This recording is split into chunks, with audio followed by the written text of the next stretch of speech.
Welcome to Those Latinas, right here in studio with my beautiful Sarah Lucero. Lorena, I am so excited to be here because, we here at Those Latinas love everything about our community that has to do with business, with innovation, with giving back to the community, and of course with education, especially of our little guys and gals out there who really could take advantage of some good programs. And we've got a really fabulous guy here, Clint Zintgraff. He is the Chief Learning Officer of SAMSAT, San Antonio's Museum of Aviation and Technology. So good to have you here. Thank you.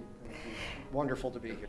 Cliff has been on board with SAMSAT San Antonio for a very, very long time. SAMSAT San Antonio, our Museum of Science and Technology. So Cliff, I want you to tell everybody a little bit about everything that is happening at SAMSAT San Antonio. Everything that's happening. Everything. That's a long story. Anyway, Lorena, thank you for the invitation to be here first, and Sarah. And I'll tell you what, let me focus on what's happening right now through the end of the year. At SAMSAT, our most exciting recent development is the SAMSAT Education Center. So it's not too far from where we're sitting right now. You could walk to our museum where we have a preview center. Right across the street is the new SAMSAT Education Center. It's 27,000 square feet. It used to be a fitness center, so there's still a basketball court there, and you can see where the handball courts used to be. You can also see in the back what we call the model home, where we've set up our first training space, and we ran some computer literacy classes for adults. Most of our work is with K-12, but that work that we're doing right now in the education center, because of the great workforce needs in San Antonio, we're doing some work for adults. So you guys have named it. It's now the David Monroe Education Center. That is correct. And you have big plans for it, as you started to tell us here. Just great programs for education and just innovation and helping people find a career. That's right. So in the education center today, we're helping people find a career through the workforce training that is happening. Many of your listeners, I would imagine, and your readers will know about the workforce challenges that we have in San Antonio because of the pandemic. And so we are delivering workforce training in that space. We just wrapped up the first two classes. One is in customer service, the other one is in IT. And so we have some local residents of San Antonio who are going to wind up in customer service and IT jobs as a result of that work. Now, once we get past the pandemic and we're able to bring students into that space, it's very difficult to do that right now, because of safety issues in the pandemic and school policies. But, what I'd love people to picture is robotics competitions happening on that gym floor. Robotics teams coming there for training, doing cyber training in that space. There's going to be a lot happening there with students. Yes, and what is incredible is that just the past year, 2019, we had over 14,000 kids that went through the facility of SAMSAT San Antonio, and I saw every step of the way of everything that SAMSAT has done for these kids. Can you tell us a little bit about how the finishing of the 2020 is going to look like and what's going to happen for 21? Yeah, I'd be glad to do that. So those 14,000 students that you mentioned first, those are students who showed up to our program last year in 2019 with our programs called Explore and Do Tour at the museum and the Geek Bus.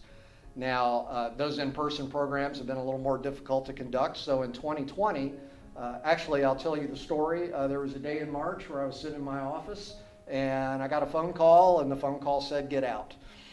Because, we had a potential exposure and it was time for us to close the building.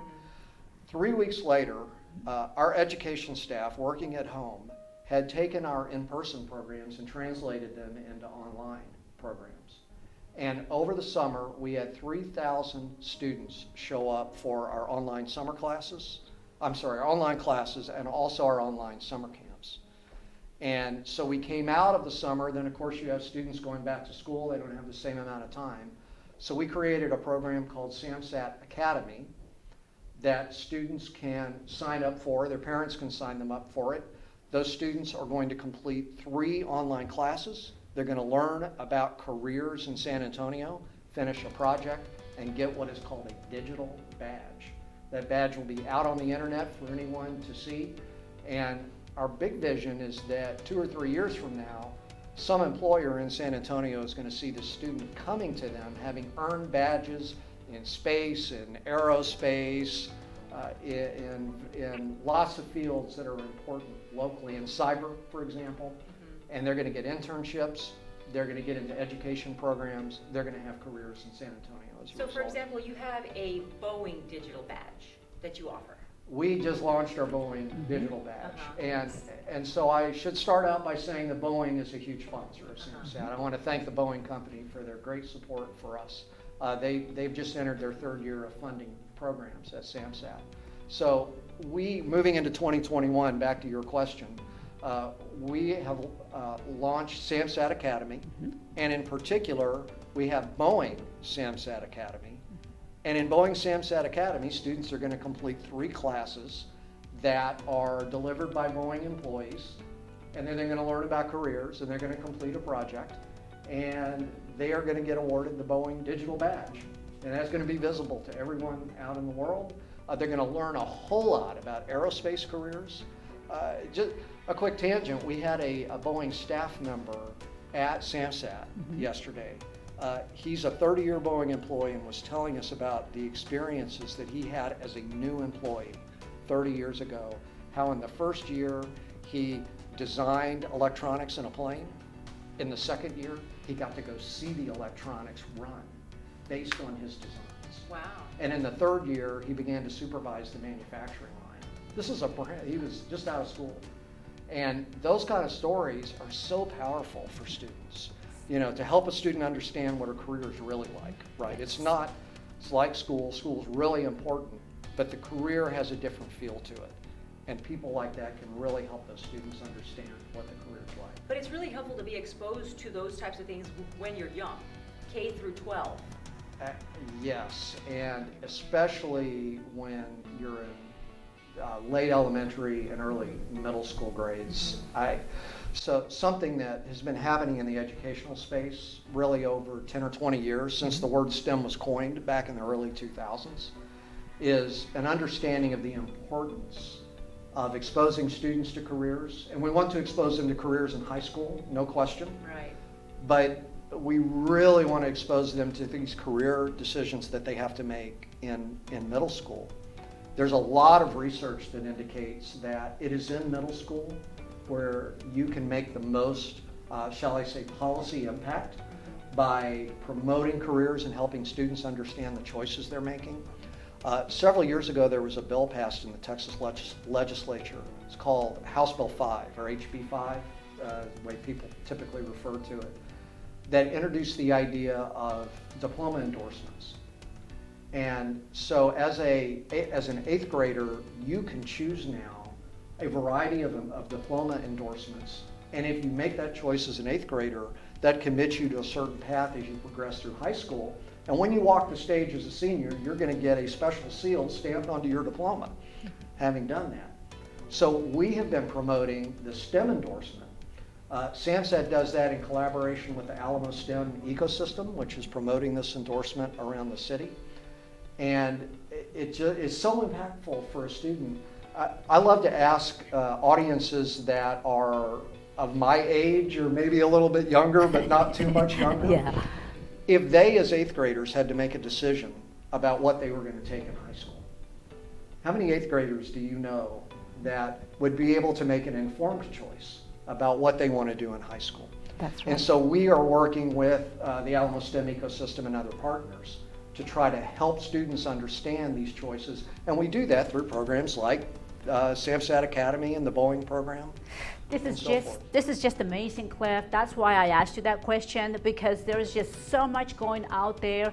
And we can be here hours and not stop talking about everything that is taking place right here in the heart of San Antonio, Texas, especially at the port of San Antonio. So I want you to tell everybody a little bit about the new building that I see that we've already broke ground. Can you tell everyone what's going to happen in that building? So Port San Antonio has been working for some time now, and with SAMSAT and with David Monroe, the founder of SAMSAT, to think about how to build an innovation campus here at the port.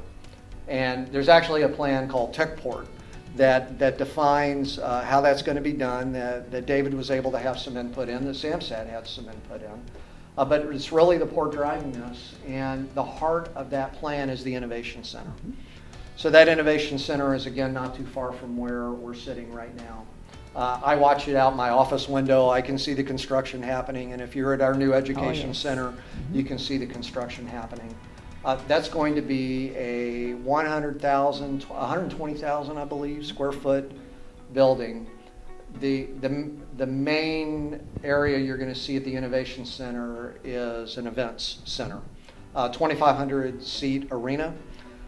There's at least a couple different things that are going to be happening there, probably more. One is just events. So there can be concerts. I'm going to be able to walk out of my office and walk across the street and go to a concert if I want to. But at the same time, we're going to do education events in there. So, you know, one large education event that happens regularly these days is robotics competitions. And when you get enough teams from a region, like if you're thinking about South Central Texas or you're thinking about Texas overall, those are done in 2,500 seat spaces today. That's right. And so we're going to be able to host events like that at the Innovation Center, and then students can walk out of that space and walk next door to a food court, walk next door to a maker space that will be in the Innovation Center, walk next door into the SAMSAT Museum, which will move into the Innovation Center when it opens with 5 times more space than we have today. Well, you know, you're blessed to be in a location that has plenty of space available. So you've really, I mean, you've gotten a couple of really great new buildings that are going to come in very handy. We're very fortunate, and the Port San Antonio's support, I know I mentioned them before, but it can't hurt to mention them again. Their support has been so key to the work that we're doing at SAMSAT. You know, organizations like ours looking for space and resources to do work. We're very blessed. And I think one thing that the port, it's not just the space though, and I want to be very clear about this. Like, we can talk about the space, we can talk about the funding and the resources that we receive, but what is special about the way the port is approaching this is the cross-sector approach. They're building a campus, and when you're on that campus, you're going to be able to, within 5, 6, 7 minutes, you could walk to a K-12 school, you could walk to an informal education location, SAMSAT. You can walk to Boeing from where we're at. I mean, we literally have those employers right here. The St. Philip Southwest campus is not on the port space, but it's really close right now. And this campus is going to be a place where there is interaction across these different sectors. And the power for students of that is just really difficult to overestimate. For a 5th grader, a 6th grader, an 11th grader, to be able to interact with people who are in industry addresses so many of the challenges that we have in K-12 today. You know, I'm sure everyone is familiar with the debates about testing in schools. And, you know, with this setting that we have available to us, we can put adult professionals and students and nonprofits all in the same space and build these really cool programs. One thing that I have to say, that none of this could have ever happened without a great team. I want to take a moment to thank all the team at SAMSAT San Antonio, the port, and all of the sponsors that are making this happen. And of course, Cliff has been doing so much for SAMSAT San Antonio, but I also know that you are involved with an amazing book that you are out there promoting, and it's just an incredible book. I cordially invite everyone to please hear about what he's got to say about a book that he put together. Well, Lorena, I have to thank my team, first of all. Jennifer Ireland and Mark Brooks and Tommy Escobar and Richard Gonzalez are on our education team. And none of this happens without their support. Now, it's true, I worked on developing a book. I was the lead editor, and it's an academic book, so I have to warn everybody, there's a lot of words coming. The title is STEM in the Technopolis, The Power of STEM Education in Regional Technology Policy. And I'm the lead editor. I had 3 co-editors. 2 are from UT Austin, one is from Texas A&M Commerce, and why are two from UT Austin? Well, because I spent 10 years. Before I was with SAMSAT and kind of overlapping my volunteer work with SAMSAT, I spent 10 years at UT Austin. I was doing entrepreneurship training. I was running technology transfer programs. I was very fortunate to be at a place called the IC² Institute, which if you look at its history, traces back to a gentleman named Dr. George Kosmetsky. Anyone in Austin would immediately recognize his name as being the father of high tech in Austin. He won the Presidential Medal of Freedom and Technology from President Clinton. And he was on what you might call a core team for how Austin's economy developed back in the 80s and 90s. What they believed in very strongly is collaboration between sectors. Working with industry, but having industry very much connected with the university, having government support, everyone working together. Something I did the moment that I arrived at IC² is I started looking at their economic development model, and I said, this is awesome. Where's K-12 in this? Because if you look at the model, you could kind of find K-12 in there if you dug deep, but it wasn't really there.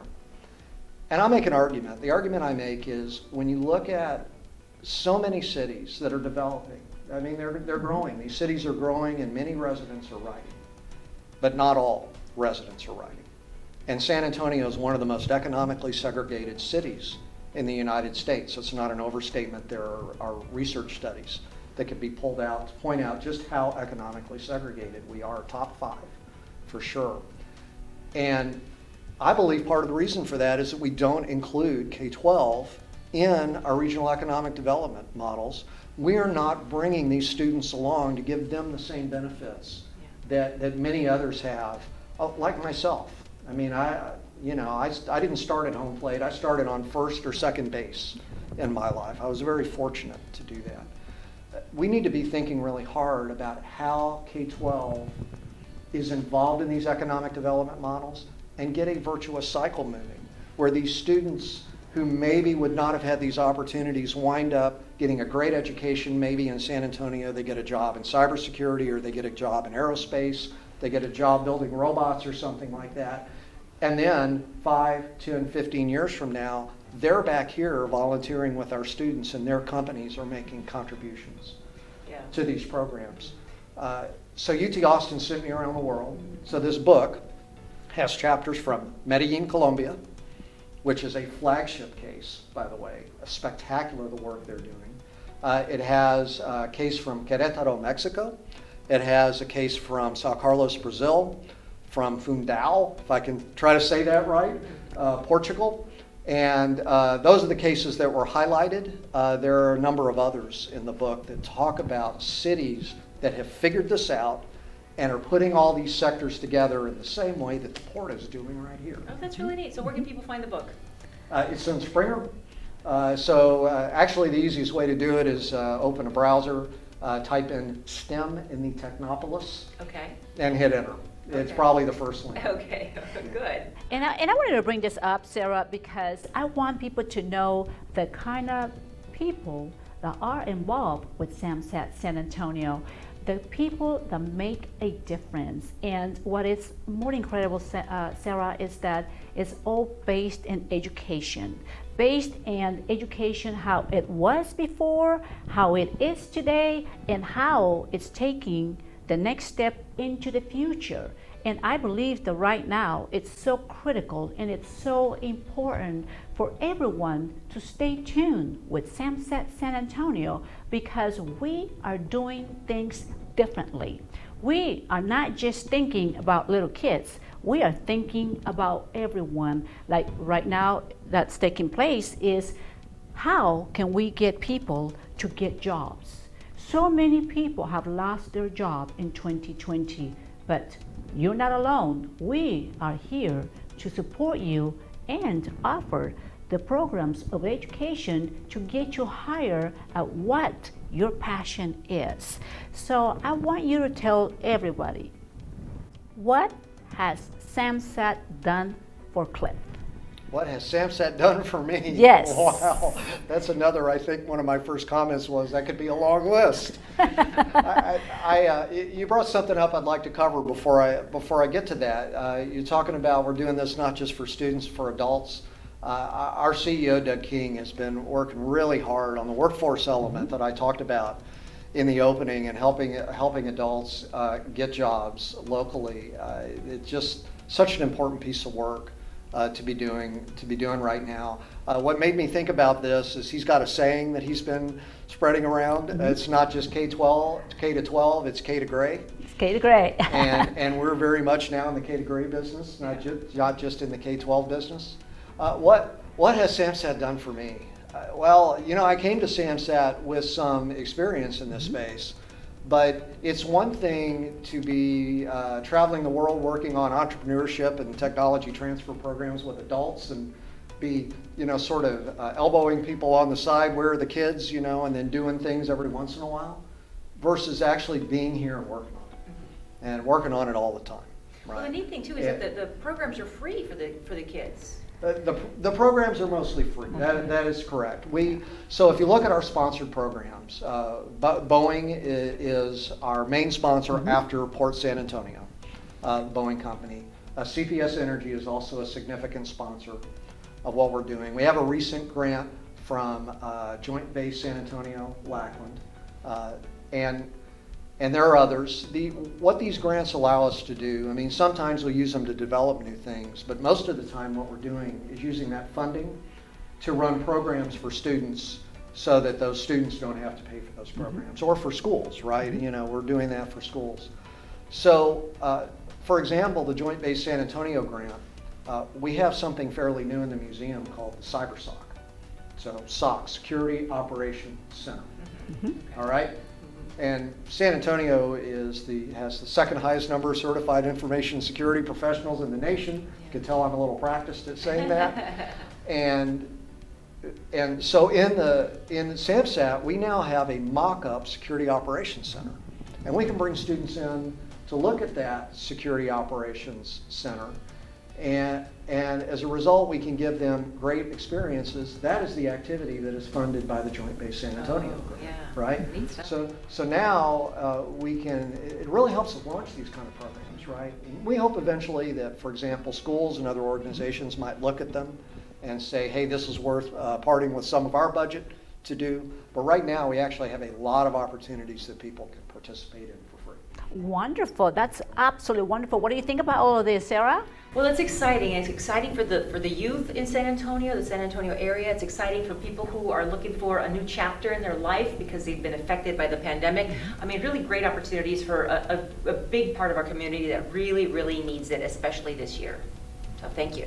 Thank you very much. It's my honor to be here. Thank you. Thank you so much, Cliff. And I want to thank everybody out there that is watching Dos Latinas. And if you have a story to share, we are right here for you. Please follow SAMSAT San Antonio, and for any information, go to samsat.org, correct? Correct. Thank you. We'll see you next time. Hasta la vista.